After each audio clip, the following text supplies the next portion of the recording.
మన ప్రభువు, మన రక్షకుడైన యేసుక్రీస్తు వారి పుణ్యనామంలో వీడియో చూస్తున్న సహోదరులందరికీ నా యొక్క హృదయపూర్వక వందనం తెలుసుకుంటున్నాను. దేవుని యొక్క మహాకృపను బట్టి, ప్రేమను బట్టి తిరిగి మనం ఈ ఉదయకాలం కలుసుకుని ఉన్నాం. అందుని బట్టి మన తండ్రి అయిన దేవుని నిరంతరము స్తుతులు చెల్లింపు బదులమై ఉన్నాం. ప్రియులారా, మన ఇంతకు ముందు పరిశుద్ధాత్మ గురించి అనేక అంశాలు నేర్చుకున్నాం. వాస్తవానికి ఇంచుమించు ఒక 5 పాటలుగా నేర్చుకున్నామండి. అంటే మనకు తెలుసు ఆ మధ్యన క్రిస్టియన్ రోస్టింగ్ ఛానల్ వారు ఏదైతే చెప్పారో మన దానికి అనుగుణంగా మనం అసలు వాస్తవానికి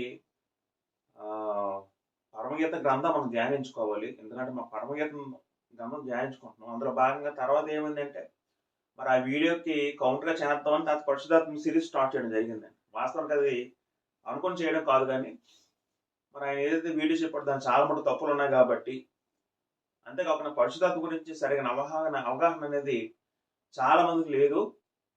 మరి ఈ విధంగా అసత్యం ఎక్కువ నమ్మితే మన చాలా మంది అసలు అసత్య మార్గంలోకి వెళ్ళిపోతారనే ఉద్దేశంతో మరి నేను పరిశుధాత్మ గురించి అనే వీడియో చేయడం జరిగింది. అంటే వాళ్ళు కౌంటర్ ఇస్తూ అట్ ది సేమ్ టైము పరిశుధాత్మ గురించి ఉన్న మాటలు ఏవైతే ఉందో గ్రంథంలో ప్రతిదీ కూడా చెప్పడం జరిగిందండి. ఒక సహోదరు ఏం కామెంట్ చేశారంటే, మీరు ఎంత వీడియోస్ పెడుతున్నారండి, కన్ఫ్యూజ్ అయిపోతున్నారని మాట్లాడాను ఒక ఆయన అయితే కామెంట్ రూపంలో. వాస్తవానికి ప్రియులారా గమనిస్తే పరిశుధాత్మ గురించి మనం కేవలం ఒక అర్ధగంట ఒక గంట సేపు చెప్తే మనకు పూర్తిగా అర్థమయ్యేది కాదండి. ఆత్మ సంబంధ సంగతులు అనేవి మనం జాగ్రత్తగా పరిశీలించాలి, ఎక్కువగా నేర్చుకోవాలి. ఎందుకంటే గ్రంథంలో కొత్త నిబంధనలో ఎక్కువ శాతం భాగం పరిశుధాత్మ గురించి ఉంటుందండి. ఆయన మనలో ఎలా నివసిస్తాడు, మనతో ఏ విధంగా పని చేస్తాడు, ఆయన పనులు ఏంటో చాలా రకాలుగా ఉంటాయి. ఒక అరగంటలోనో లేదా ఒక గంటలో పూర్తిగా పరిశుధాత్మ నేను మీకు చెప్పడం మీరు అందరించుకోవడం చాలా కష్టం. అందుకే నేను పూర్తిగా విడమరిచి అన్ని సత్యవాక్యం పూర్తి చెప్పడం జరిగింది. కాబట్టి దయచేసి సహోదరులు గమనించగలుగుతుంది. ఏదైనా సరే మనకు ఆసక్తి ఉంటే, మనకు శ్రద్ధాశక్తి ఉంటే వీడియో మనం లెంత్ చూడవండి. ఎంతైనా సరే మనం ఆసక్తి ఉంటే ఎంతసేపు చూస్తామండి. అంటే ఇప్పుడు కాలం ఎలా తయారైందంటే మనకి అంత షార్ట్, అంత తక్కువగా ప్రతిది కూడా షార్ట్లో అయిపోయి, మొత్తం తక్కువలో అయిపోయి. ఏ వీడియో అయినా సరే, ఏ దేవుని వాక్యం అయినా సరే మనం తక్కువలో ముగించేయాలి. ఎందుకంటే ఎక్కువ సమయం కేటాయించలేకపోతున్నాం. మనల మాట, మన లోపల ఎంత సమయం కేటాయిస్తామండి. దేవుని వాక్యం వినేటప్పుడు అంత సమయం కేటాయించలేమా? ఎందుకు కేటాయించలేము? అలా కేటాయించబడే కారణం కూడా శ్రద్ధాశక్తి లేకపోవడం వల్ల. దేవుని మీద ఆసక్తి, వాక్యం విధేయత ఉంటే ఒక వ్యక్తి వీడియో లెంత్ చూడటానికి దానిలో సబ్జెక్ట్ చూస్తారండి. మనం ఎక్కువగా వాకింగ్ మనం ప్రయారిటీ ఇవ్వాలండి లోపల ఉన్నప్పుడు. రైట్. అయితే ప్రియులారా, మనం ఎలాగో మన పరిశుద్ధత నేర్చుకున్నాం కాబట్టి ఆల్రెడీ కృపవారాల గురించి నేర్చుకున్నాం, పరిశుద్ధత బాప్తిసం గురించి నేర్చుకున్నాం, అనేక అంశాలు నేర్చుకున్నాం. నేను అవన్నీ మీకు ఇంకా రివైజ్ చేయను, కానీ ఇంకా 2 అంశాలు బాగా ఉండిపోయింది. ఏంటంటే పరిశుద్ధాత్ముడు మనందరి హృదయాల్లో ఏ విధంగా నివసిస్తాడు, పరిశుద్ధాత్ముడు క్రైస్తవులు ఎలా నివసిస్తారనే అంశంలో నేర్చుకుంటాం. ప్రభు చిత్తమైతే వచ్చే వారము మరొక 2 అంశాలు ఏంటో ఉన్నాయంటే పరిశుద్ధాత్మ వ్యతిరేక పాపము, ఆత్మవిషయమైన దూషణ అంటే అర్థం ఏంటో నేర్చుకుంటాం ఒక పాఠంలో. మరొక అంశంలో క్రైస్తవుల్లో పరిశుద్ధాత్మ యొక్క కార్యాలు ఏంటి అనే అంశం మనం నేర్చుకుంటాం. అంటే ఈ 3 అంశాలు చెప్పుకుంటే పూర్తిగా ఫుల్ఫిల్ అయిపోద్దండి. మన ఛానల్లో పరిశుద్ధాత్మ గురించి మొత్తం సిరీస్ అంతా చెప్పుకున్న వారమే అవుతాం. మరి ఇంకా ప్రత్యేకంగా ఇంక ఫ్యూచర్ భవిష్యత్తు ఇంకెప్పుడు కూడా ఇంకా ఆ సబ్జెక్ట్ టచ్ అయ్యండి ఇంకా. ఎందుకంటే నేను మీకు అనేక అంశాలు చెప్పాను పరిశుద్ధాత్మ గురించి. నాకు తెలిసి అంటే ఎవరైతే చూస్తారో ఫస్ట్ నుంచి కూడా క్షుణ్ణంగా అధ్యయనం చేసేవారికి స్పష్టంగా అర్థమవుతుందండి పరిశుద్ధాత్మ గురించి. నేను ఏవైతే చెప్తానో అనేక రెఫరెన్సెస్ కానీ అనేక వాక్యాలు ఏవైతే మీకు చూపిస్తున్నానో ఎవరైతే శ్రద్ధగా అవన్నీ వింటారో ఆలకిస్తారో ఖచ్చితంగా మీరు అనేక అంశాలు తెలుసుకుంటారు పరిశుద్ధాత్మ గురించి. ఎందుకంటే పరిశుద్ధాత్మ గురించి మనకి పూర్తిగా బైబిల్ ఎక్కడ స్పష్టంగా చెప్పబడలేదండి. మనం ధ్యానిస్తే తప్ప అది పూర్తిగా మన మెదడుకి అర్థమవుతుంది. మన గ్రహింపుకి, మన జ్ఞానానికి గ్రహింపు కలగదు. రైట్. వీళ్ళ మన వాళ్ళ అంశం ఏంటంటే పరిశుద్ధాత్ముడు క్రైస్తవులు ఎలా నివసిస్తాడు, పరిశుద్ధాత్ముడు క్రైస్తవులలో ఎలా నివసిస్తాడు అనే విషయం నేర్చుకుందాం.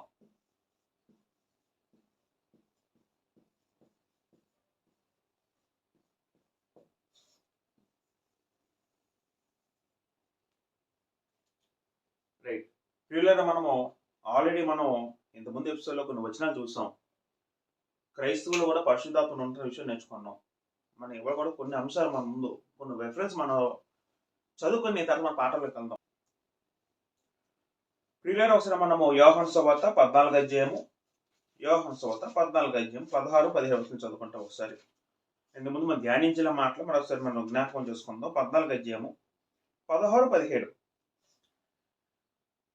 నేను తండ్రిని వేడుకొందును, మీ యొద్ద ఎల్లప్పుడూ ఉండుటకే ఆయన వేరొక ఆదరణకర్తను అనగా సత్యస్వరూపిక ఆత్మను మీకు అనుగ్రహించును.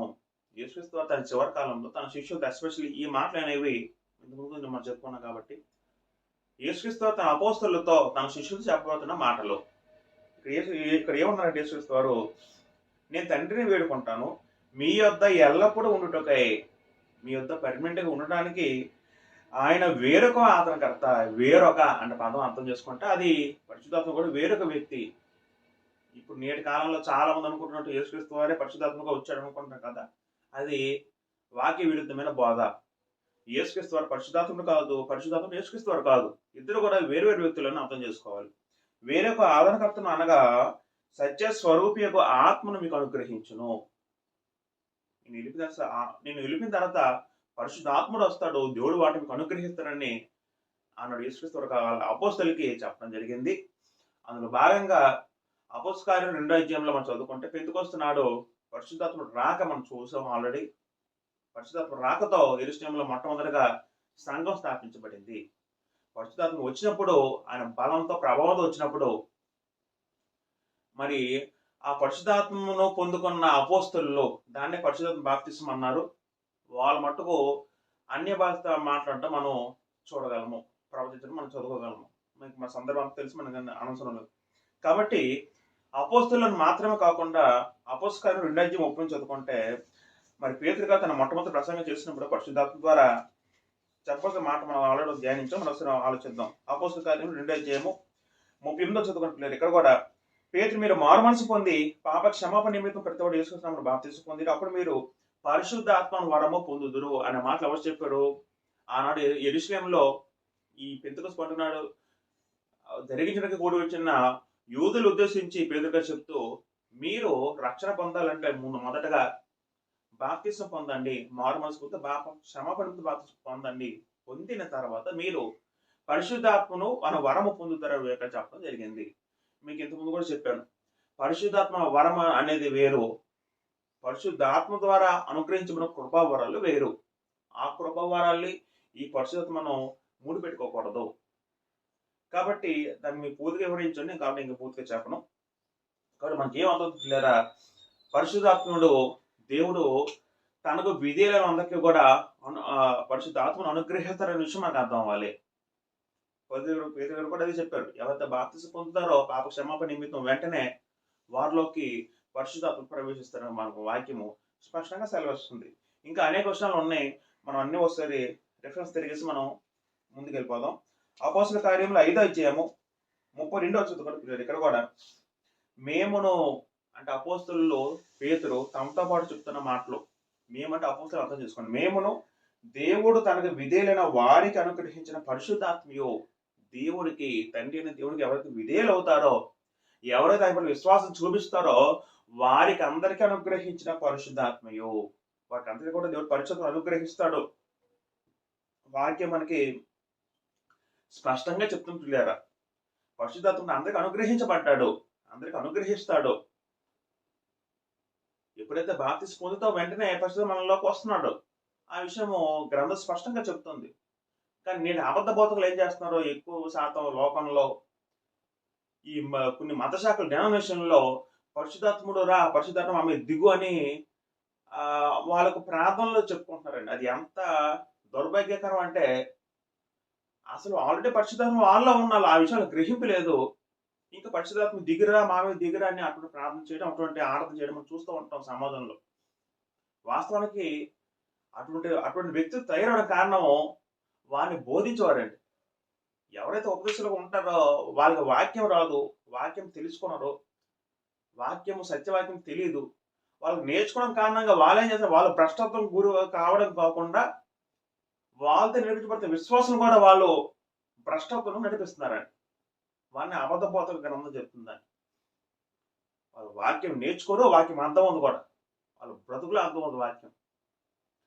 కాబట్టి గ్రంథం స్పష్టంగా సెలవిస్తుంది, దేవుడు తన విధేయుల అందరికీ కూడా పరిశుద్ధాత్మ అనుగ్రహిస్తారు. గ్రంథం స్పష్టంగా సెలవిస్తున్నప్పుడు మళ్ళీ పరిశుద్ధాత్మ దిగిరా, పరిశుద్ధాత్మ ఆమె వాలు అంటే ఆ పదాలు ఎంతవరకు కరెక్ట్ వాక్యం ప్రకారంగా ఆలోచించారు. ఇంకా అనేక మాటలు ఉంటాయి. రోమీయులకు రాసిన పత్రిక 5వ అధ్యాయము 5వ చదువుకున్న పిల్లలు ఇక్కడ పౌలు గారు రాస్తున్న మాటలు ఆలోచిస్తే, రోమీయులకు రాసిన పత్రిక 5వ అధ్యాయం 5వ వచనము, ఎందుకనగా ఈ నిరీక్షణ మనల్ని సిగ్గుపరచదు, మనకు అనుగ్రహించబడిన పరిశుద్ధాత్మ ద్వారా దేవుని ప్రేమ మన హృదయంలో కుమ్మరించబడి ఉన్నది. ఎంత స్పష్టంగా చక్కగా చెప్పారండి పౌలు గారు. మనకు అనుగ్రహించబడిన పరిశుద్ధాత్మ ద్వారా, మనకు అంటే ఎలా అర్థం చేసుకోవాలంటే, పౌలు తనతో పాటు రోమీయులు ఉన్న రోమ ప్రాంతంలో క్రైస్తవులందరినీ ఉద్దేశిస్తూ చెప్తున్న మాట. మనము ఏమో పదాలు జాగ్రత్త వినాలి. ఎప్పుడైనా గ్రంథాలు చదువుతున్నప్పుడు మనము ఏమో రాస్తున్నప్పుడు అది ఎవరిని ఉద్దేశించి రాయబడుతున్నామో స్పష్టంగా గమనించాలండి. ఈ సందర్భంలో మనము అంటే తనతో పాటు ఉన్న రోమీలో ఉన్న క్రైస్తవులందరూ ఉద్దేశిస్తూ చెప్తున్న మాట ఏంటంటే, మనకు అనుగ్రహించబడిన పరిశుద్ధాత్మ ద్వారా అంటారండి. అంటే మనందరూ కూడా అనుగ్రహించబడింది పరిశుద్ధాత్మ అని స్పష్టంగా చెప్తున్నారు పౌలు గారు. ఈ రోమన్స్ పత్రికలో మనం చదువుకున్న పిల్లరా, ఉదాహరణకి 8వ చదువుకుంటే, అయితే దేవుడు మన ఎడల తన ప్రేమను వెల్లడిపరచుండి ఇట్లా మనం ఇంకా పాపులమే ఉండగా మనం ఇంకా అంటే ఇక్కడ మనము, ఇక్కడ మన జాగ్రత్త గమనిస్తే మనము అనే పదము తర్వాత మా అనే పదం మనం ఎలా అర్థం చేసుకోవాలంటే, ఈ సందర్భంలో క్రైస్తవులు తమతో పాటు రోమియో ప్రాంతంలో ఉన్న క్రైస్తవులు అర్థం చేసుకోవాలండి. రైట్. ఇంకా మనం చదువుకున్న పిల్లల గ్రంథంలో 2 కొరింథీ రాసిన పత్రిక 1వ అధ్యాయము 22వ చదువుకుందాం. ఆయన మనకు ముద్ర వేసి మన హృదయములలో మనకు ఆత్మను సంచకరును అనుగ్రహించునంటే ఇక్కడ కొరింథీ రాసిన పత్రికలో పౌలు గారు చెప్తున్నారండి. ఆయన మనకు ముద్ర వేసి, దేవుడు మనకు ముద్ర వేశాడు. ముద్ర అంటే అర్థం ఏంటి? ఆ కాలంలో క్రైస్తవులు ఆనాడు ఉన్న కాలంలో అప్పుడు కూడా బానిసత్వం ఉండేదండి. రోమీలో ఆ కాలంలో వాళ్ళకి బాగా తెలిసిన మాట అండి.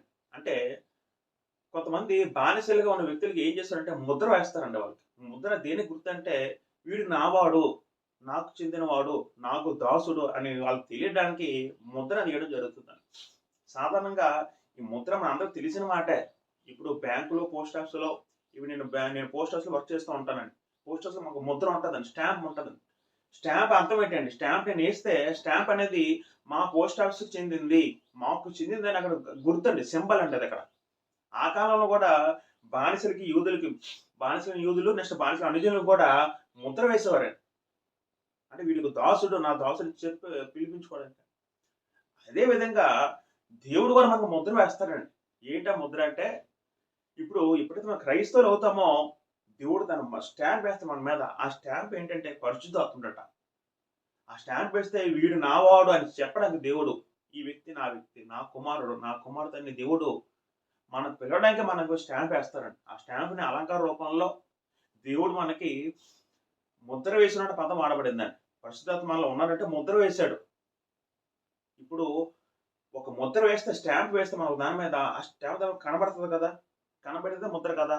అదే విధంగా మనలో కూడా దేవుడు పరిశుద్ధాత్మని ముద్ర వేశాడంటే పరిశుద్ధాత్మ మనలో ఉంటాడు, మనలా కనబడతాడు. కంటి కనబడపోవచ్చాము కానీ మన విశ్వాసం ద్వారా గ్రహించాలి. ఇంకా ప్రియులారా, మనము గలతీ రాసిన పత్రిక 4వ అధ్యాయము 6వ చదువుకుంటే పిల్లలు, ఇక్కడ కూడా గలతీ రాసిన పత్రిక 4వ అధ్యాయం 6వ చదువుకుంటే, మరియు మీరు కుమారులైన ఉన్నందున నాయన తండ్రి అని మొరపెట్టు తన కుమారుని ఆత్మను దేవుడు మన హృదయంలోకి పంపెను. నాయన తండ్రి అని మొరపెట్టు తన కుమారుని ఆత్మ. కుమారుని ఆత్మ అంటే ఎవరండి? ఇక్కడ ఆత్మని బోల్ లెటర్స్ రాయడం మనం చూడగలమండి. వాస్తవానికి కుమారుని ఆత్మన్న, క్రీస్తు ఆత్మన్న, మనం పరిశుద్ధాత్మను విషయం అనుగ్రహించాలి. అంటే పరిశుద్ధాత్మకు మరొక పేరు కుమారుని ఆత్మ లేదా క్రీస్తు ఆత్మ. మీకు ఇంకా డౌట్ ఉంటే 1 పేతురు రాసిన పత్రిక 1వ అధ్యాయము 11వ వచనం. ఇక్కడ ఒక సందర్భంలో పేతురు గారు అంటారు, ఈ రక్షణ గురించి పరిశీలించు తమ యందున్న క్రీస్తు విషయమైన శ్రమల గూర్చి వాటి తర్వాత మహిమ గురించి ముందుగా సాక్ష్యం ఇచ్చినప్పుడు ఆ ఆత్మ ఎట్టి కాలము సూచించిన దాని విచారణ పరిశోధించిరి పరలోకను పంపన్న పరిశుద్ధాత్మ వలన. ఇక్కడ మన జాగ్రత్త గమనిస్తే చూడండి, ఇక్కడ కూడా తమ యందున క్రీస్తు ఆత్మ అని చెప్తూ పేతురు గారు ఇంకేమంటాడు, క్రీస్తు వచ్చిన శ్రమల గూర్చి వాటి తర్వాత మహిమ గూర్చి ముందుగా సాక్ష్యం ఇచ్చినప్పుడు. ఎప్పుడు సాక్ష్యం ఇచ్చిందండి ఆత్మ? ముందు ప్రవర్తన అంతా సాక్ష్యం ఇచ్చిన కదా. అంటే ఈ మాట ద్వారా మనకి ఏమవుతుందంటే, మళ్ళీ ఆ ఆత్మ అంటారండి. అంటే జాగ్రత్త గమనిస్తే సందర్భాన్ని ఆత్మ అనేది ఎవరు సూచిస్తుందంటే అది ప్రియులారా పరిశుద్ధాత్మ సూచిస్తుందండి. పరిశుద్ధాత్మ పేరే క్రీస్తు ఆత్మను అర్థం చేసుకోవాలి, లేదా తన కుమారుని ఆత్మను మన పరిశుద్ధాత్మను అర్థం చేసుకోవాలి. ఇక్కడ కూడా తన కుమారుని ఆత్మ మన హృదయంలోకి పంపిన అంటారు. మన హృదయం అంటే క్రైస్తవులు ఉద్దేశించి, అన్ని జనుల నుండి వచ్చిన క్రైస్తవులు, యూదు జనుల నుండి వచ్చిన మారిన క్రైస్తవులను అందరూ ఉద్దేశించి పౌలు గారు ఏమంటారంటే మన హృదయంలోకి పంపెను అంటారండి. లేదా ఇటువంటి మాటలు ఎన్నో ఉన్నాయి గ్రంథంలో. ఎన్నో మాటల్లో మనకి పరిశుద్ధాత్మ అనుగ్రహించబడ్డాడు, మనకు పరిశుద్ధాత్మ ఉందని ఎన్నో మాటలు సాక్ష్యం వస్తున్నాయి. ఇంకా చదువుకుందాం. మొదటి దశలోనికి రాసిన పత్రిక, దశలోనికలకు రాసిన మొదటి పత్రిక 4వ అధ్యాయము 8-7 4వ అధ్యాయము 8వ చదువుకుంటులేదా. కాబట్టి ఉపేక్షించేవాడు మనుషుని ఉపేక్షించడు గాని మీకు తన పరిశుద్ధాత్మను అనుగ్రహించిన దేవుణ్ణే ఉపేక్షించున్నాడు అంటారండి. ఎంత స్పష్టంగా చెప్పారండి. మీకు పరిశుద్ధాత్మను అనుగ్రహించిన దేవుడు అనుగ్రహించాడు. ఎవరికి అనుగ్రహించాడు? దశలోని కలిగిన క్రైస్తవులకు అనుగ్రహించాడు.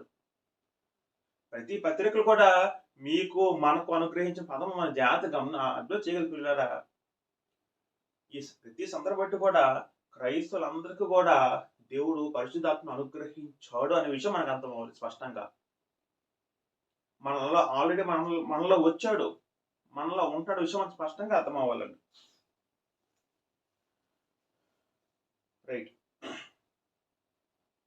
ప్రియులారా, ఇలాగ మనం చూసుకుంటే అనేక మాటలు గ్రంథంలో పరిశుద్ధత గురించి అనేక మాటలు ఉన్నాయి. మొదటి యోహాను రాసిన పత్రిక 3వ అధ్యాయము 24వ వచనం కూడా చదువుకుందాం.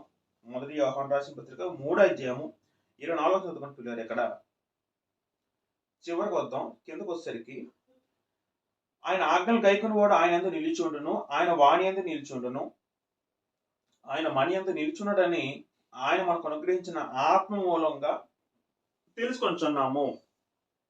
చూడండి, ఆయన మణి యందు నిలిచున్నాడని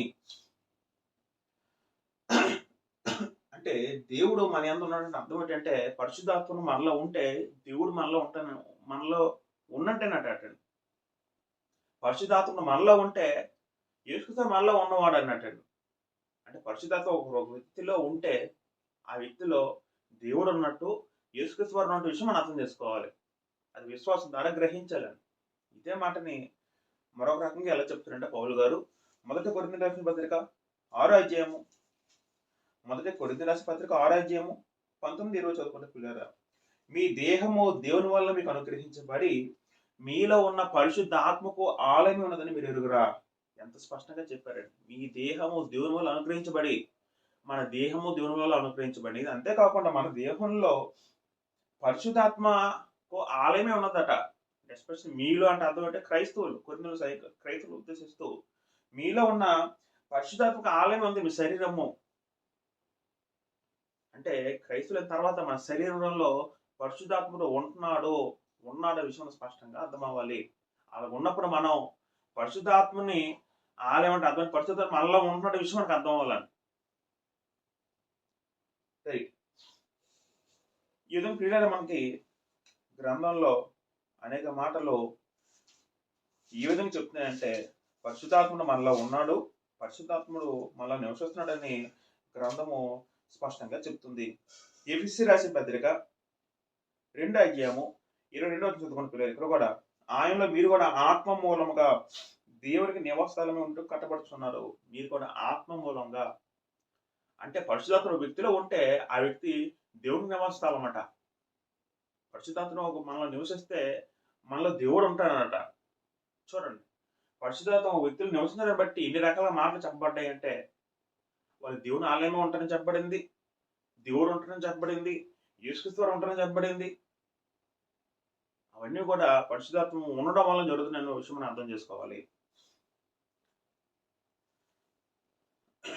2 తిమోతి రాసిన పత్రిక 1వ అధ్యాయము 14 చదువుకొని పిల్లారా. 2 తిమోతి రాసిన పత్రిక 1వ అధ్యాయము 14 చదువుకొని పిల్లారా. అక్కడ కూడా పౌలు గారు తిమోతితో రాస్తూ, నీకు అప్పగబడిన ఆ మంచి పదార్థమును మనలో నివసించే పరిశుద్ధాత్మ వల్ల కాపాడము. జాగ్రత్త వినండి. తిమోతి అపోస్తలుడు కాదు, మనలో నివసించే పరిశుద్ధాత్మ అర్థం ఏంటంటే, అంటే తిమోతి కూడా క్రైస్తవుడే కదండి. జాగ్రత్త వినాలి పిల్లలు. అపోస్తలుడు మాత్రమే పరిశుద్ధాత్మ ఉంటాడు, అందరూ ఉన్న విషయం అది తప్పు. మనలో నివసించే పరిశుద్ధాత్మ వలన కాపాడమంటాడండి. మనలో నివసిస్తున్నాడు పరిశుద్ధాత్మ అంటాడండి పౌలు తిమోతి చెప్తూ. ఎంత చక్కగా మాట్లాడి ఇవన్నీ కూడా మనకి ఎన్నో మాటలు ఉన్నాయండి గ్రంథంలో, ఎన్నో రకాల వచనాలు ఉన్నాయి. మీకు ఎన్నో చెప్పగలను. ఇంకా మనకి ఇవన్నీ కూడా ఏం సాక్ష్యం ఇస్తున్నాయంటే పరిశుద్ధాత్మ మనలో ఉన్న విషయం సాక్ష్యం ఇస్తున్నాయండి. ఆఖరి వచనం చదువుకుందాం. యాకోబు రాసిన పత్రిక 4వ అధ్యాయం ప్రియులారా 5వ చదువుకుంటే, ఇక్కడ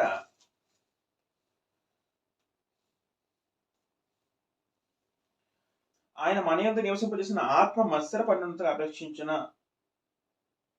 అని లేఖనము చెప్పుచున్నదని వ్యర్థం అనుకుంటున్నది. కూడా మన యందు నివసించిన ఆత్మ మత్సరపడినంతగా ఒక పదం ఉంటుందని.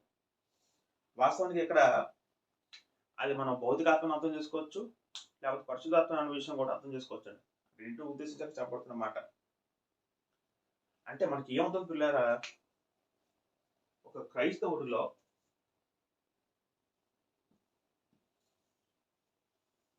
నేను మామూలుగా బొమ్మ గేస్తే మనకు అర్థం అవడానికి, క్రైస్తవుల్లో పరిశుద్ధాత్ముడు ఉంటున్నాడు విషయం మనకు అర్థం అవ్వదు. క్రైస్తవుల్లో పరిశుద్ధాత్ముడు నివాసం చేస్తున్నాడు. నివాసం అంటే అర్థం ఏంటి?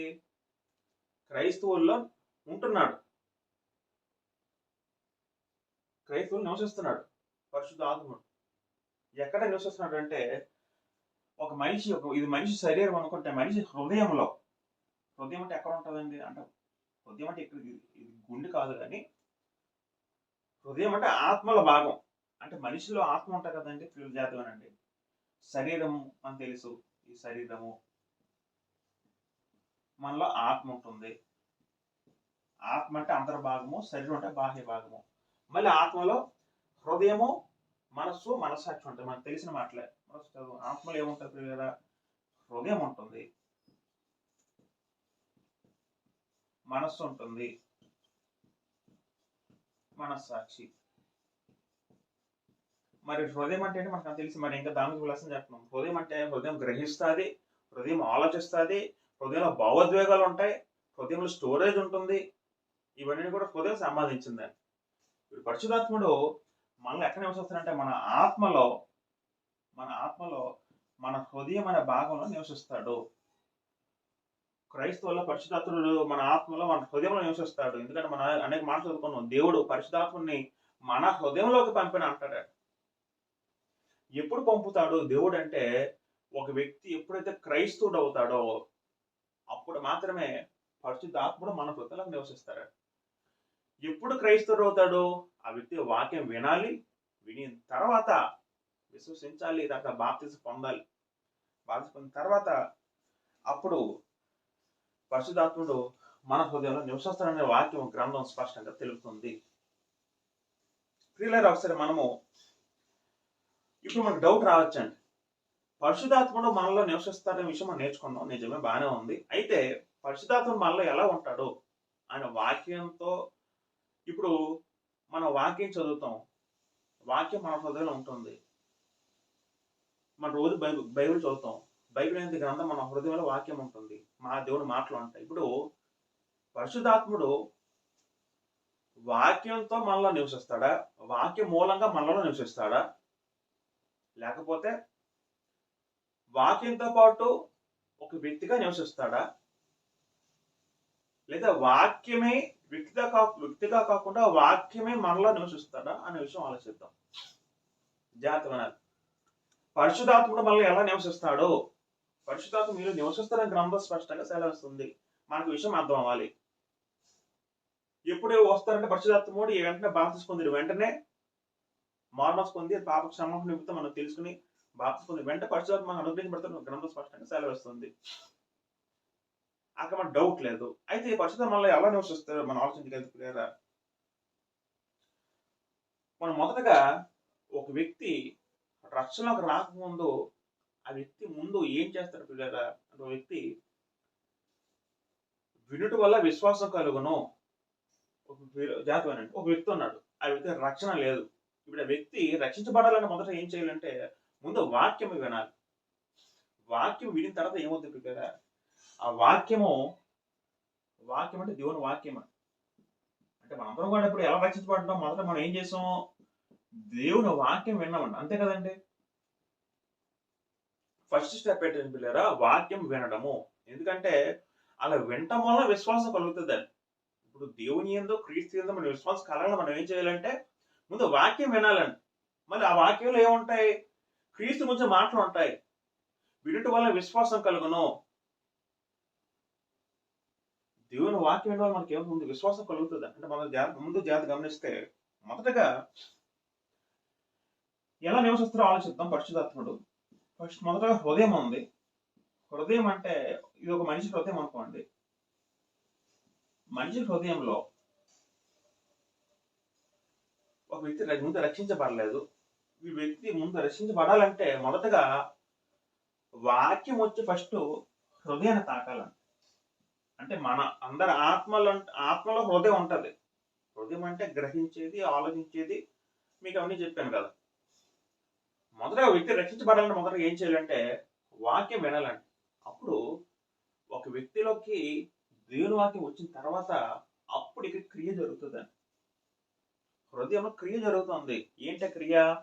ఆ వాక్యం పెట్టి తన హృదయము నొచ్చుకొని మనం అపోస్తలుల 2వ అధ్యాయం చదువుకుంటాం అంటే మనకు తెలుసు కదా. ఆ పేతురు ప్రసంగిస్తుంటే ఆ వాక్యం చేత పొడవబడి ఆ హృదయంలో గుచ్చుకున్న వారే పదం ఉంటుందండి. హృదయంలో పొడవబడి అనే పదం ఉంటుందండి. దేవుని వాక్యం విన్నప్పుడు ఒక వ్యక్తి తన హృదయం స్పందిస్తుందండి. ఆ వాక్యం ఏమో హృదయాన్ని గట్టిగా ఆ హృదయాన్ని స్పందింపజేయాలా చేస్తాను వాక్యాన్ని. దేవుని వాక్యం అంటే మనలో ముందుగా దేవుని వాక్యం మన హృదయంలో నివసిస్తున్న విషయం మనకు అర్థం అవ్వాలి. ఎందుకంటే ఒక మాట చదువుకుంటే మొదటి పేతురు రాసిన పత్రిక 1వ అధ్యాయము 23వ చదువుకున్న పిల్లరా, మొదటి పేతురు రాసిన పత్రిక 1వ అధ్యాయం 23వ చదువుకుంటే, మీరు క్షయ బీజం నుండి కాక శాశ్వతమగు జీవము గల దేవుని వాక్య మూలముగా అక్షయ బీజం నుండి పుట్టింపబడిన వారు కనుక. చాలా చక్కని మాట, జాగ్రత్త వినాలి. మీరు క్షయ బీజం నుండి కాక. క్షయ బీజం అంటే అర్థం ఏంటండి? బీజం అంటే ఏంటి? విత్తనము. క్షయం అంటే నాశనం అయిపోయేది, అంటే అంతరించిపోయేది. క్షయ బీజం నుండి కాక అంటే పేతురు ఎలా చెప్తున్నారంటే మనందరం కూడా ఇప్పుడు నేను ఎలా పుట్టానంటే నా తల్లిదండ్రుల ద్వారా నేను పుట్టాను. తండ్రి నుంచి తల్లి ద్వారా నేను పుట్టడం జరిగిందండి. అంటే తండ్రి నుంచి ఉన్న శుక్రకణ వీరకణాల ద్వారా తల్లిలోకి వెళ్ళి తల్లి గర్భంలో ఆ ఫలితకణం చెందినప్పుడు నేను ఒక వ్యక్తిగా పుట్టడం జరుగుతుంది. దాన్ని విత్తనం అన్నారండి. ఇది ఏమి తప్పగా అర్థం చేసుకోవద్దు, ఇది వాక్యమే సెలవిస్తుంది. మనిషిలో జీవాన్ని కలుగజేసే దాన్ని దేవుడు బీజము విత్తనంతో పోల్చారట. ఇప్పుడు మన భూమిలో విత్తనం వేస్తాం. విత్తనం ఏమవుతుంది? మొక్క అయ్యి, పంట అయ్యి, పెరుగు చెట్టు అవుతుంది. దానికి మూలం ఏంటి? విత్తనం. విత్తనం లేకుండా ఏదైనా మనం మొక్క మొలుస్తుందని మొలకదా పిల్లరా? అదేవిధంగా ఒక మనిషి పుట్టాలంటే ఆ తల్లిదండ్రులు సంసార దాంపత్యం వలన ఒక వ్యక్తి పుడతారంట. అంటే అక్కడ దాన్నే బీజం అన్నారంట. బీజం ద్వారా, ఒక విత్తనం ద్వారా మనం పుడతాం. అంటే ఇక్కడ పేతురు చెప్తున్న మాట ఏంటంటే మీరు క్షయబీజమును కాక శాశ్వతము గల జీవము గల దేవుని వాక్యము. ఇక్కడ కూడా దేవుని వాక్యాన్ని శాశ్వతమైనది, జీవము కలిగించేది చెప్పబడుతున్నట్టు. శాశ్వతము గల జీవము గల దేవుని వాక్యం మూలంగా అక్షయ బీజము, ఇది నశింపరాని బీజం అండి. నశింపలేని విత్తనం అండి. అక్షయ బీజం నుండి పుట్టింపబడినవారు గనక. అంటే మనం ఎలా పుడుతున్నామండి? దాని ఫస్ట్ మూలం ఏంటంటే దేవుని వాక్యము. అంతేకాదు పిల్లరా, మొదటగా మన హృదయంలో దేవుని వాక్యం ఫస్ట్ రావాలి. అది వచ్చిన తర్వాత దాన్ని బట్టి మన హృదయం స్పందించాలండి. హృదయ స్పందనలు కలగాలి. దాని మూలము దేవుని వాక్యం. అంటే అక్కడ మన దేవుని వాక్యం బట్టి మనం మొదట పుట్టే ఉంటారండి పేతురు గారు. ఇప్పుడు లోకోత్సవాత ఒక మాట చదువుకుంటే, లోకోత్సవాత 8:12 ఎప్పుడైతే ఒక వ్యక్తిలో తన హృదయంలో దేవుని వాక్యం వెత్తబడిందో, ఎప్పుడైతే హృదయంలోకి వచ్చిందో వెంటనే సాతాను పనిచేస్తాడు. సాతాను పనిచేసి ఏం చేస్తాడు? వెంటనే ఆ వాక్యాన్ని వెతికినప్పుడు ట్రై చేస్తూ ఉంటాడు.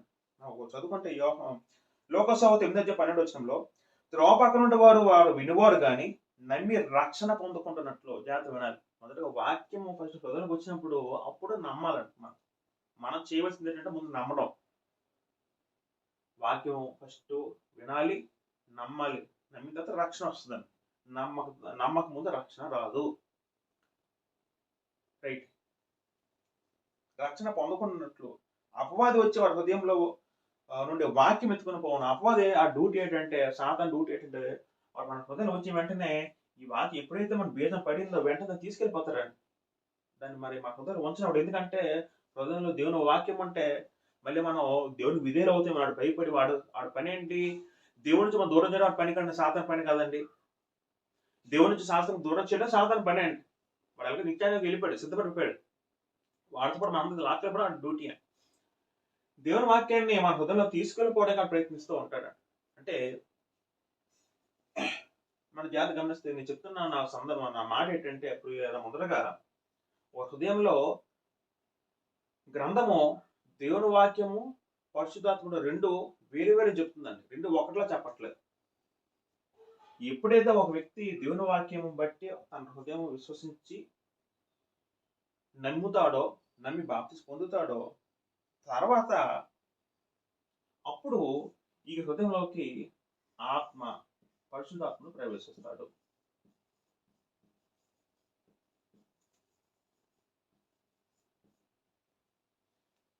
జాగ్రత్త వినాలి. మొదటగా హృదయంలో వాక్యం ప్రవేశించాలి.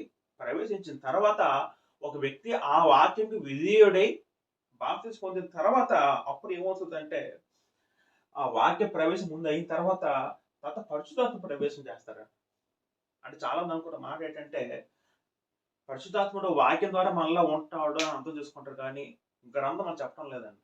పరిశుద్ధాత్ముడు ముందు వాక్యం అనేది ముందు మన హృదయంలోకి వచ్చిన తర్వాత, అంటే మనం నమ్మడానికి వాక్యము సహాయపడుతుంది. ఎందుకంటే ఇంటి వాళ్ళు విశ్వాసపడుతున్న విషయం మనకు తెలుసు. నమ్మిన తర్వాత మనం ఈ వాక్యం అనేది, దేవుని వాక్యం అనేది మనల్ని మారు మనసు బాప్తిస్మం నడిపిస్తుంది అండి. దేవుని వాక్యం అనేది, దేవుని వాక్యం కూడా మనతో మాట్లాడుతుంది. దేవుని వాక్యం మనల్ని మారు మనస్సు వైపు నడిపిస్తుంది. పాప క్షమాపణ నిమిత్తము బాప్తిస్మం నడిపిస్తుంది. అప్పుడు తర్వాత ఎప్పుడైతే బాప్తిస్మం పొందుతామో అప్పుడు పరిశుద్ధాత్ముడు మనలోకి ప్రవేశిస్తాడు.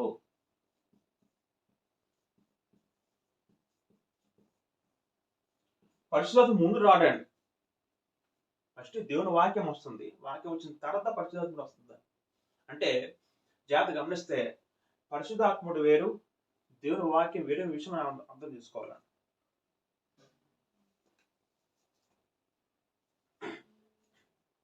మరోసారి చెప్తున్న జాగ్రత్త వినపిల్లారా, రక్షణ ముందు, ఇది రక్షణ ముందు స్థితి. రక్షణకు ముందు దేవుని వాక్యం మనలో ఉంటాడు. దేవుని వాక్యం మనలో ప్రవేశిస్తుంది. రక్షించబడిన తర్వాత పరిశుద్ధాత్ముడు మనలో ప్రవేశిస్తాడు. ఇది రక్షణ ముందు స్థితి, ఇది రక్షించబడిన తర్వాత స్థితి. అది ప్రియులారా, గ్రంథం మనకి ఏం సరే వస్తుందంటే ప్రియులారా, మన హృదయంలో రక్షించబడిన తర్వాత జాతీయనండి, రక్షణ తర్వాత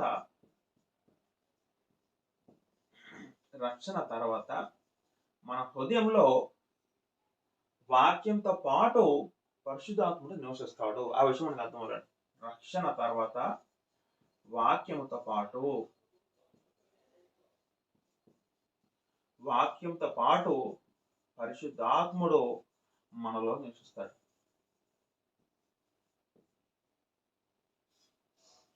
యేసుక్రీస్తు వారు యోహాను సువార్తలో మంచి మాటలు ఉంటాయి అంటారు. అనేక మాటలు ఉంటాయి, ఒక మాట కాదు.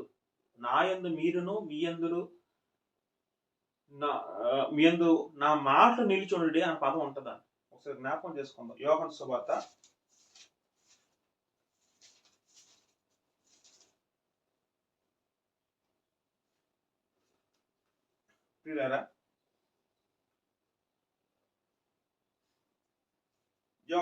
15 చదువుకున్న పిల్లలు, ఇక్కడ 15 అధ్యాయంలో మనకి అనేక మాటలు ఉంటాయి పిల్లలు. అంటే యేసుక్రీస్తు వారు ఎస్పెషల్లీ తన శిష్యులు ఉద్దేశించి ఒకసారి మనం ఆలోచన చదువుకుందాం. 15 ఎవడైనాను నా యందు నిలిచి ఉండనంటే వాడు తీగ వల్ల బయట పారేయబడి ఎండిపోవును. తర్వాత 7 చదువుకుందాం. నా యందు మీరును మీ యందు నా మాటలు నిలిచుండినడలా. జాగ్రత్తగానండి. నా యందు మీరు మీ యందు నా మాట నిలిచుండినడలా అంటే నేను మీలో ఉండాలి, మీరు నాలో ఉండాలంటే క్రీస్తు చెప్పిన మాట ఏంటంటే శిష్యులతోని మీలో నా మాటలు ఉండాలి. నా మాటలు అంటే ఏంటి? వాక్యము. జాతి వినాలి. దేవుని వాక్యం అంటే అర్థం పిల్లారు. దేవుని వాక్యం అంటే దేవుని వాక్యం వినడం అంటే క్రీస్తుని మనం విన్నట్టే. ఇక్కడ మనం సందర్భం జాగ్రత్త అర్థం చేయగలిగితే 15 అధ్యాయము యోహాను 15 అధ్యాయము 7వ వచనంలో నా యందు మీరును మీ యందు నా మాట నిలిచుండినడలా. నేను చెప్పిన మాటలు, నేను చెప్పిన బోధ మీ హృదయంలో ఉంటే, నా మాటలు మీలో ఉన్నట్టు అర్థం ఏంటి? మీ ఆత్మలో మీ హృదయంలో ఉంటే నేను మీతో ఉన్నట్టే అంటాడు యేసుక్రీస్తు వారు. అంటే అక్కడ మాటల పదం గమనిస్తే మాటలు అంటే అర్థం పెట్టిపోయారు. వాక్యము. అక్కడ అప్పటికి గ్రంథస్థం చేయబడలేదు. గ్రంథం రాకముందు ఆయన చెప్పిన మాటలైతే గ్రంథస్థం చేయబడిన తర్వాత అదే వాక్యం అవుతుంది. ఆ వాక్యమే అంటే దేవుని వాక్యం మనలో ఉంటే యేసుక్రీస్తు వారు మనలో ఉన్నట్టే. దాన్నే పరిశుద్ధాత్ముడు మనలో ఉంటాడు, క్రీస్తు మనలో ఉంటాడు, తండ్రి మనలో ఉంటాడు విషయం మనం ఎలాగ అర్థం చేసుకోవాలంటే యేసుక్రీస్తు వారు తండ్రి అయిన దేవుడు మన హృదయంలో ఎలా ఉంటారంటే వాక్యం ద్వారా మనలో ఉంటారు. కానీ పరిశుద్ధాత్ముడు అది వేరుగా ఉంటారండి. పరిశుద్ధాత్మ వేరుగా ఉంటాడు. క్రీస్తు ప్రభు మనలో ఆయన విషయం అది వేరు, ఆ విధానం వేరు. వారు వాక్యం ద్వారా నివసిస్తారు. అయితే వీళ్ళు ఇక్కడ పరిశుద్ధాత్ముడు వాక్యంతో పాటు మనలో ప్రవేశిస్తారండి, మనలో ఉంటారండి. కొలస్సీ రాసిన పత్రిక 3వ అధ్యాయము 16వ చదువుకుని పిల్లరా. కొలస్సీ రాసిన పత్రిక 3వ అధ్యాయము 16వ చదువుకుంటే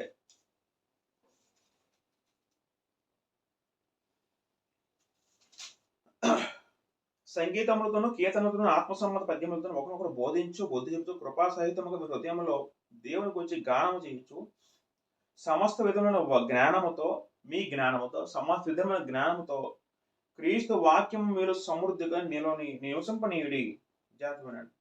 సమస్త విధమైన జ్ఞానముతో క్రీస్తు వాక్యము మీలో సమృద్ధిగా నివసింపనీయుడు అంటారా. అంటే క్రీస్తు వాక్యం కూడా మనలో నివసిస్తున్న విషయం మనకు అర్థం అవ్వాలి. కొలస్సీ రాసిన పత్రిక 3వ అధ్యాయము 16. కొలస్సీ 3:16లో ఇక్కడ గ్రంథం ఏం సెలవిస్తుంది పిల్లారా? క్రీస్తు వాక్యము మీలో నివసింపజేయడం అంటారు. అంటే విషయం బట్టి మనకి ఏం అర్థమవుతుందంటే మన హృదయంలో వాక్యం నివసిస్తుంది. మన హృదయంలో పరిశుద్ధాత్ముడు నివసిస్తాడు. వాక్యం మనలో ఉన్నదంటే యేసుక్రీస్తు మనలో ఉన్నట్టు విషయం అర్థం అవ్వాలి. ఎవరైతే బాప్తిస్మం రక్షణ పొందుతారో వెంటనే ఖచ్చితంగా వాళ్ళు ఉన్న విషయం మనకు అర్థం అవ్వాలి. రైట్. అయితే పిల్లలు ఇక్కడ జాగ్రత్త గమనిస్తే ఈ ఇద్దరు కూడా క్రైస్తవుల హృదయంలో ఉంటాయని మనం ముద్ర వేసుకోవాలి. మన హృదయంలో పదిలంగా మనం నిశ్చితం చేసేయాలండి. ఏంటంటే మన రెండు వాస్తవాలు ఏంటంటే మనలో దేవుని వాక్యం నివసిస్తుంది, రెండోది మన హృదయంలో పరిశుద్ధాత్మ నివసిస్తున్నాడు విషయం మనకు అర్థం. రైట్. అయితే గలతీ రాసిన పత్రిక 5వ అధ్యాయము 22 చదువుకుని పిల్లలు. అక్కడ గలతీ రాసిన పత్రికలోని 5వ అధ్యాయము ఇక్కడ 22 చదువుకుంటే, అయితే ఆత్మ ఫలమేమనగా ప్రేమ, సంతోషము, సమాధానము, దీర్ఘశాంతము, దయాలత్వము, మంచితనము, విశ్వాసము, సాత్వికము, ఆశ నిగ్రహము. ఇక్కడ ఆత్మ ఫలం అని చెప్పడం జరిగింది. ఆత్మ ఫలం అంటే అర్థం ఏంటండి? ఆత్మ ఫలం అంటే ఎప్పుడైతే పరిశుద్ధాత్మ మనలో నివసిస్తాడో పరిశుద్ధాత్ముడు ఏం చేస్తాడంటే మన హృదయం ద్వారా కోసం మనం ఆలోచించగలిగితే అదే అధ్యాయంలోని 25వ వచనంలో మనము ఆత్మను అనుసరించి జీవించే వారమైతేమా ఇంకా ఆత్మను అనుసరించి క్రమముగా నడుచుకుందాము. ప్రియులకు జాతి గమనిస్తే పరిశుద్ధాత్ముడు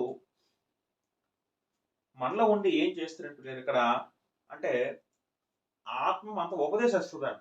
ఆత్మ మన హృదయం నుండి ఆత్మకు ఉపదేశం చేస్తుందంట. ఉపదేశం చేయడం మూలన మన దానికి విధేయులైతే అప్పుడు మనలో ఆత్మ ఫలాలు వస్తాయి. ఆత్మ ఫలం అర్థం ఏంటంటే ఒకని ప్రవర్తన మూలంగా ఆ వ్యక్తిని జనించిన స్వాభావిక లక్షణాలు ఫలం అన్నారంట. ఫలం అంటే ఇది ఫ్రూట్. ఫ్రూట్ అంటే పండు అని అర్థం చేసుకోవద్దు. అంటే ఒక చెట్టుకి పండు ఏ విధంగా కాస్తుందో పండు అనేది ఆ చెట్టు యొక్క దానికి రావడం అంటాం కదండి. ఒక చెట్టు యొక్క ఫలం అర్థం ఏంటంటే ఆ చెట్టు ఫలిస్తుంది. మనలో కూడా మనం ఫలిస్తుంటే మనలో ఆత్మ ఫలాలు ఉండాలండి. ఆత్మ ఫలాలు వచ్చినట్టుగా నడిపించేది పరిశుద్ధాత్ముడు. జాగ్రత్తగా పిల్లలు ఇక్కడ మనం ఇక్కడ మనలో క్రీస్తు స్వరూపం పరిపూర్ణంగా రావాలంటే మనకి ఏం అవసరం అంటే దేవుని వాక్యం అవసరం. ఎందుకంటే దేవుని వాక్యం మనం నివసిస్తే ఆ వాక్యం బట్టి మనము క్రీస్తు స్వభావం మనలోకి వస్తుందని. ఇప్పుడు ఈ వాక్యాన్ని మన హృదయం నుంచి దాని క్రియారూపం దాల్చి పరిశుద్ధాత్ముడు దాన్ని మన హృదయం ద్వారా ఆత్మఫలాలు కలుగు చేస్తాడు. ఆత్మఫలాలు కలుగు చేసిన పరిశుద్ధాత్ముడు ఎలాగంటే తను ఉపదేశించి పరిశుద్ధాత్ముడు మనలో ఉపదేశించి మన హృదయంలో ఆత్మఫలాలు జనిస్తారండి. ఆత్మఫలాలు పుట్టింపజేస్తారండి. చూసిపెట్టారు అంటే మనం ఒకసారి మనం అందుకే అదే అధ్యాయంలోని 18వ వచనంలో మీరు ఆత్మచేత నడిపింపబడిన యెడల ఆత్మచేత నడిపించబడడం పదములు వాడబడింది పరిశుద్ధాత్మ గురించి. అంటే క్రీస్తు స్వభావం అనేది ఎలాగొస్తుంది అంటే ఒక వ్యక్తి హృదయంలో దేవుని వాక్యం ఉండాలి. దేవుని వాక్యం ఉన్నప్పుడు పరిశుద్ధాత్ముడు ఈ దేవుని వాక్యాన్ని మన హృదయంలో చూపించి మన హృదయంలో మనకి తద్వారా ఉపదేశిస్తారు. హృదయానికి ఒక వ్యక్తికి ఉపదేశించిన తర్వాత ఆ వ్యక్తి దాని విధేయుడైతే ఆ వ్యక్తి ఆత్మఫలాలు తనలో జనిస్తాడు. ఎప్పుడైతే ఆత్మఫలాలు పుడతాయో ఒక వ్యక్తిలో ఉంటాయో ఆత్మఫలాలు మెండైన స్థితిని బట్టి ఆ వ్యక్తి అలాగా క్రీస్తు స్వరూపం చేరుకుంటాడు, క్రీస్తు స్వభావం చేరుకుంటాడు. అందుకు మూలము ఆత్మఫలము. ఆత్మఫలం రావాలంటే పరిశుద్ధాత్ముడు ఉండాలి. రైట్ పిల్లరా, పరిశుద్ధాత్ముడు మనలో ఎలా నివసిస్తాడు అంటే మన హృదయంలో నివసిస్తాడు. అయితే పరిశుద్ధాత్ముడు దేవుని వాక్యంలో నివసించడు కానీ దేవుని వాక్యం వేరేక మన హృదయంలో ఉంటుంది. దేవుని వాక్యం అంటే క్రీస్తు ఉన్నట్టు అనే విషయం అర్థం చేసుకోవాలి. దేవుని వాక్యం మనలో ఉందంటే దేవుడు మనలో ఉన్నట్టు, యేసుక్రీస్తు మనలో ఉన్నట్టు విషయం అర్థం చేసుకోవాలి. వాళ్ళతో పాటు పరిశుద్ధాత్ముడు సెపరేట్ గా వ్యక్తిగా నివసిస్తాడండి ఆయన. మనం ఒకసారి యోహాను సువార్త 3వ అధ్యాయంలో అక్కడ నికోదేముతో యేసుక్రీస్తు వారు దేవుని రాజ్యం గురించి సంగతి చెప్తున్న సందర్భంలో ఒక మాట ఏమంటారంటే యోహాను సువార్త 3వ అధ్యాయము చెబుతూ ఒకసారి మన పిల్లల 8వ చదువుకుంటే గాలి తనకి ఇష్టమైన చోటును విసురను, నీవు దాని శబ్దం విందువే గాని అది ఎక్కడ వచ్చినా నీ ఎక్కడికి పోదు నీకు తెలియదు, ఆత్మ మూలంగా జన్మించిన వాడును అలాగే ఉన్నారండి. అంటే ఒక వ్యక్తి ఒక నీటి మూలంగా ఆత్మగా జన్మిస్తే తప్ప వ్యక్తి దేవుని రాజ్యం ప్రవేశించని చెప్పినప్పుడు దేవుని రాజ్యం సంఘం అర్థం చేసుకోవాలి. నీటి మూలంగా అంటే బాప్తిసం ద్వారా, ఆత్మ మూలంగా అంటే బాప్తిసం ద్వారా ఆత్మ పొందినప్పుడు అనే విషయం అర్థం చేసుకోవాలి. ఒక వ్యక్తి దేవుని రాజ్యం ప్రవేశిస్తున్నప్పుడు, సంఘంలో ప్రవేశిస్తున్నప్పుడు ఆ వ్యక్తిలో ఆత్మ ఉందని ఎలా అర్థం చేసుకోవాలంటే ప్రత్యేకంగా ఇంకేదో ఆత్మ వచ్చినప్పుడు మళ్ళీ శక్తి దిగిపోద్ది, మనలో ఏదో ఒక రకమైన ఉద్యోగాలు వస్తే విషయం అర్థం చేసుకోవద్దండి. మీకు ఆత్మ మనలో ఎలా ఉంటాడో ఒక మంచి లేఖన భాగం మనకి 1 కొరింథీ రాసిన పత్రిక 6వ అధ్యాయము 15 చదువుకొని పిల్లరా. 1 కొరింథీ రాసిన పత్రిక 6వ అధ్యాయము 19 చదువుకొని పిల్లరా. మీ 19 చదువుకోండి. 1 కొరింథీ 6:19లో మీ దేహంలో దేవునిలో అనుగ్రహించబడి మీరు ఉన్న పరిశుద్ధాత్మకు ఆలయం ఉన్నదని మీరు ఎరుగురా, మీరు మీ సొత్తు కారు. ఇక్కడ జాతి గమనిస్తే పిల్లరా 1 కొరింథీ 6వ అధ్యాయము 15 చదువుకుంటే అక్కడ వాస్తవం కొరింథీ సంఘంలో జారత్వం జరుగుతుంది. ఆ జాగ్రత్త ఉద్దేశిస్తూ మీ దేహములు మీరు ఇలా చేయడం పనికిరాదు అని చెప్తూ ఒకసారి 15 చదువుకుంటే 15 చదువుకుందాం. మీ దేహములు క్రీస్తునకు అవయవములు ఉన్న మీరు ఎరుగురా, నేను క్రీస్తు యొక్క అవయవములు తీసుకొని వేశ్య యొక్క అవయవములుగా చేయుదునా? అది ఎంత మాత్రం తగదు. వేశ్యతో కలుసుకున్న వాడు దానితో ఏకదేహమే ఉన్నాడు, వారిద్దరు ఏకశరీరం ఉందరు అని మోసే చెప్తున్నాడు కదా. అటువల్ల ప్రభుతో కలుసుకున్నవాడు ఆయనతో ఆ ఏకాత్మే ఉన్నాడు అని చెప్తున్నాడు. అంటే ఇక్కడ సందర్భం మనం ఆలోచించగలిగితే పరిశుద్ధాత్ముడు మనలో ఉంటున్నాడని గ్రంథము స్పష్టంగా మనకు చెప్పడం లేదండి. అంటే గ్రంథం స్పష్టంగా ఆ వ్యక్తి పరిశుద్ధాత్మ మనలో ఉంటే మనం ఇలాగా కొంతమంది చూసారా, కొన్ని సంఘాల్లో ఎస్పెషల్లీ పెంతుకోస్తు సంఘాల్లో పరిశుద్ధాత్మ రాగానే పరిశుద్ధాత్మ ఉండడం ఇలా ఊగిపోవడం, ఏదేదో భాషలు మాట్లాడటం, అవన్నీ కూడా అవాస్తవం, అవన్నీ అబద్ధాలు. ఇంతకుముందు చెప్పాను, నేర్చుకున్నాం కూడా మనందరం కూడా. పరిశుద్ధాత్మ ఉన్నాడంటే ఆయన ఇప్పుడు మనలో ఆత్మ ఉందండి. మన ఆత్మ అంటే మనం ఇప్పుడు ఎలా ఉన్నాం, మామూలుగా ఉన్నాం కదా పిల్లరా. అదే విధంగా పరిశుద్ధాత్మ మనలో ఉన్నప్పుడు మనం సేమ్ ఇప్పుడు ఎలా ఉన్నామో అలాగే ఉంటామండి. మనం ఇప్పుడు ఇందాక యేసుప్రభువు ఏం చెప్పారు అక్కడ నికోదేముతో, గాలి మళ్ళీ ఒక జ్ఞాపకం చేస్తాం, యోహాను సువార్త 3వ అధ్యాయం. ఇక్కడ యేసుప్రభువు ఏం చెప్పాడు పిల్లరా, గాలి తన ఇష్టమైన చోటుకు విసురును, నీవు దాని శబ్దం విందువు కానీ అది ఎక్కడికి వచ్చినో ఎక్కడ వెళ్ళి మీకు తెలియదు. ఆత్మను జీవించిన వాడు అలాగే ఉన్నాడు. ఇప్పుడు గాలి ఉంది, గాలి ఎక్కడికి వస్తుందో ఎక్కడికి వెళ్తాం మనకేం తెలుసా, కానీ మనం అనుభవిస్తున్నాం. ఇప్పుడు గాలి లేదంటే మనం ఆ మాట ఎలా ఉంటుంది పిల్లలు. మనం ఒకసారి జాగ్రత్త గమనిస్తే, ఇప్పుడు స్విచ్ బోర్డు ఉంది, స్విచ్ బోర్డులో కరెంట్ ఉంది.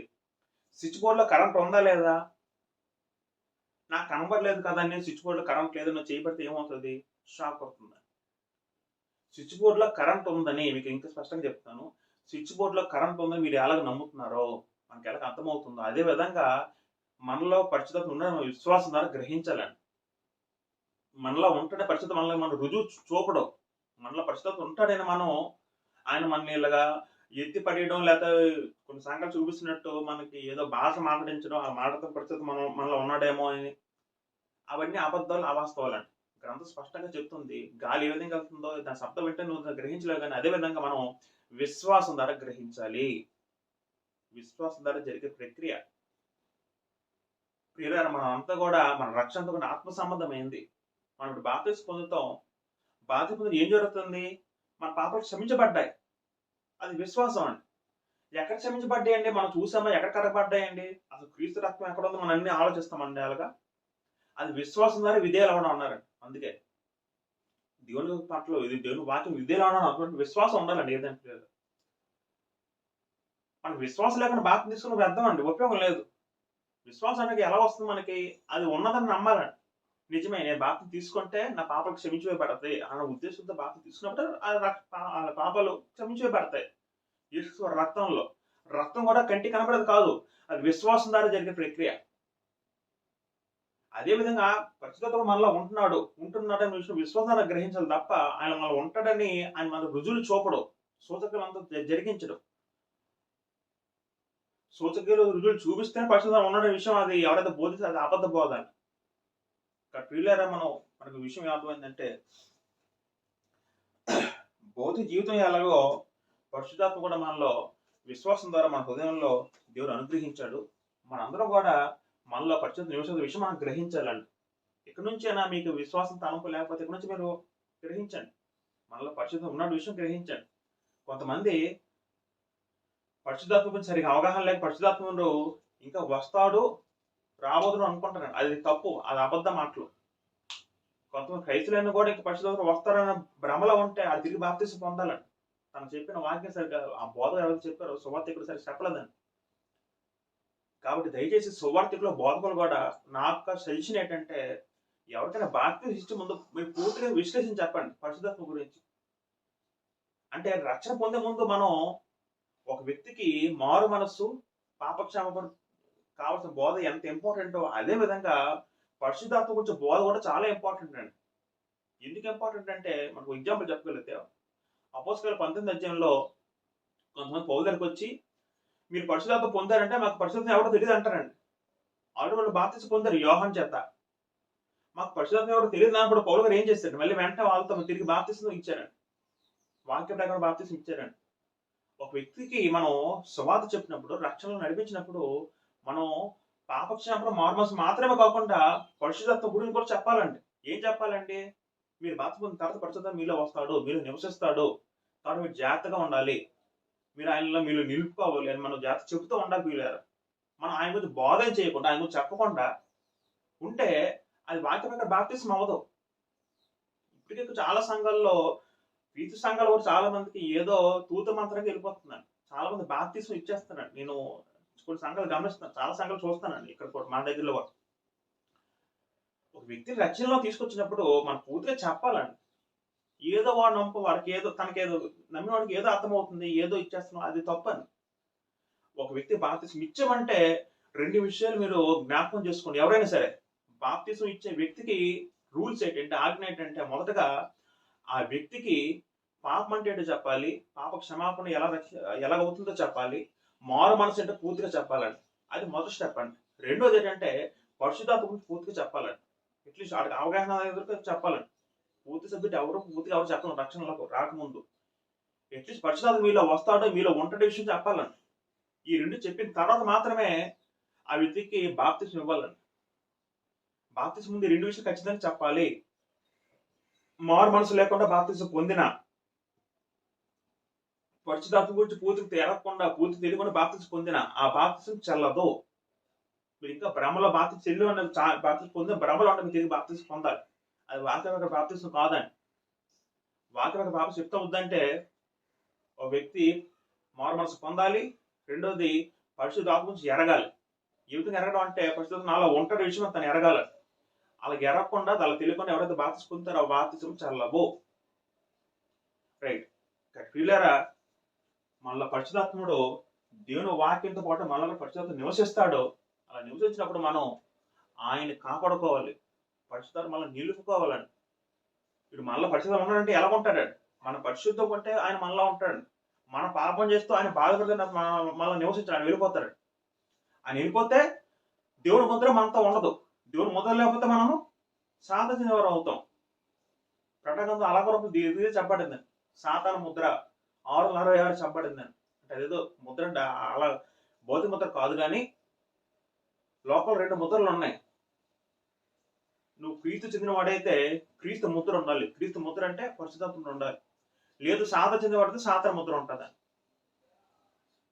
మనం క్రీస్తు ముద్ర ధరించుకున్నామా, లేకపోతే సాతాను ఇచ్చిన ముద్ర ధరించుకున్నామా మనం పరిశీలించుకోవాలి. ఒకళ్ళు క్రీస్తు లేదా దేవుని ముద్ర ధరించుకుంటే మనము దేవుని ముద్రైన పరిశుద్ధాత్మ ధరించుకుంటే పరిశుద్ధాత్మ మనల్ని నివసిస్తే మనం ఆయన కాపాడుకోవాలి. ఆయన మనలో ఉండే కాపాడుకోవాల్సిన బాధ్యత మనది. ఆయన మనలో నివసిస్తున్నాడు కాబట్టి మన ఇంటిని జాగ్రత్తగా ఉంచుకోవాలి. మన హృదయం జాగ్రత్తగా ఉంచుకోవాలి. మన ఇల్లు కంపు కొట్టుకుంటూ ఉంటే, మన హృదయం కంపు కొడుతుంటే ఆయన మనల్ని నివసించడం, మనం విడిచి వెళ్ళిపోతాడు. ఎప్పుడైతే మనం విడిచి వెళ్ళిపోయాడో మనలో ఇంకా మనం దేవునికి చెందిన వారము కాము అనే విషయం మనం అర్థం చేసుకుంటున్నారు. కాబట్టి మనకి ఎంత విషయం అర్థమైన విషయం ఏంటంటే పరిశుద్ధాత్మల క్రైస్తవులు ఎలా నివసిస్తారంటే మన ఆత్మ ఏ విధంగా ఉందో అదే విధంగా పరిశుద్ధాత్మ కూడా కంటి కనబడిన విధంగా మనలో ఆత్మ రూపంలో మనలో నివసిస్తూ ఉంటాడు. ఆయన మనకి ఉపదేశిస్తూ ఉంటాడు. ఆత్మఫలాలు పుట్టే విధంగా మనలో నుండి మనలో దేవుని వాక్యం ఉంటుంది, పరిశుద్ధాత్ముడు ఉంటాడు. 2 వేరు వేరు. దేవుని వాక్యంతో మన హృదయం క్రియ జరిగిస్తాడు పరిశుద్ధాత్ముడు. రైట్. ప్రియులారా, ఈ వారం మనం ఈ ఎపిసోడ్లో మనం ఈ వాక్యం నేర్చుకున్నాం. ప్రభు చేతులు మనం మరొకసారి పరిశుద్ధాత్మ యొక్క విరోధమైన పాపం అంటే ఏంటి మనం నేర్చుకుందాం. ఆ తర్వాత క్రైస్తవుల్లో పరిశుద్ధాత్ముడు ఎలా పనిచేస్తున్న విషయం నేర్చుకుందాం. ఆ విషయాలు నేర్చుకుంటే మనం పూర్తిగా పరిశుద్ధాత్మ గురించి టోటల్ నేను మీకు అవగాహన మొత్తం చెప్పిన వారిని నేను ఉంటానండి. మన ఛానల్లో పరిశుద్ధం మొత్తం సబ్జెక్ట్ మొత్తం చెప్తున్న వారిని అవుతాం. ఇంకెవరికి కూడా డౌట్లు ఇంకా ఉండవు. మనం ఎంత జ్ఞానం నేర్చుకుంటే మనకు అంత మంచిది ఆత్మ సంబంధ జ్ఞానం. తద్వారా మన జీవితం సరైన మార్గంలో దేవుని మనం నడిపించే వారమే ఉంటాం. ఇంతవరకు వాక్యాన్ని ఓపిక శ్రద్ధగా సహోదరు మరొకసారి నాకు కొద్దిపాటు మనం తెలుసుకుంటున్నాను. వాక్యం మీరు కూడా క్షుణ్ణంగా ధ్యానించండి. మరొకరికి వీడియో షేర్ చేసే ప్రయత్నం చేయండి. అందరికీ వందనాలు.